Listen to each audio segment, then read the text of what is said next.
కుంభరాశి కూడా ఇంచుమించు ఫలితములు ఒక విధంగానే కొంత భేదము చేత.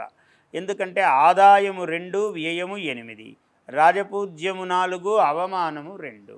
ఈ మకర కుంభాలకు రెండింటికి శని అధిపతి.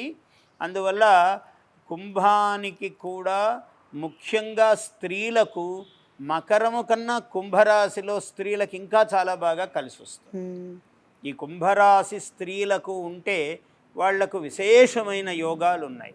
అంటే అనుకోని అవకాశాలు రావటము, వాళ్ళ వృత్తిపరంగా ముఖ్యంగా సంగీతాలు, కళలు, సాహిత్యము, కవిత్వాలు, ఉద్యోగాలు, వ్యాపారాలు, ఈ అన్ని రంగాలలో కూడా చాలా బాగా కలిసి రావటం అన్నది వీళ్లకు జరుగుతూ ఉంటుంది. అటువంటి అవకాశాలన్నీ కూడా అందిపుచ్చుకున్నట్లుగా ఉంటాయి ఈ రాశి వాళ్లకు. ఇటువంటిది చాలా విశేషముంది. ఒక్కోసారి వీళ్ళు అనుకున్న పనులకు కలిసి రావటమే కాదు, అనుకోని అవకాశాలు కూడా వీళ్లకు కలిసి రావటం జరుగుతూ ఉంటుంది. ఒక్కోసారి వీళ్ళ యోగం ఎలా ఉంటుందంటే జాతీయ, రాష్ట్రము దాటి జాతీయ, అంతర్జాతీయ స్థాయిలో కూడా వీళ్లకు గుర్తింపులు వచ్చే అవకాశాలు ఉన్నాయి, విద్యార్థినులకు కూడా.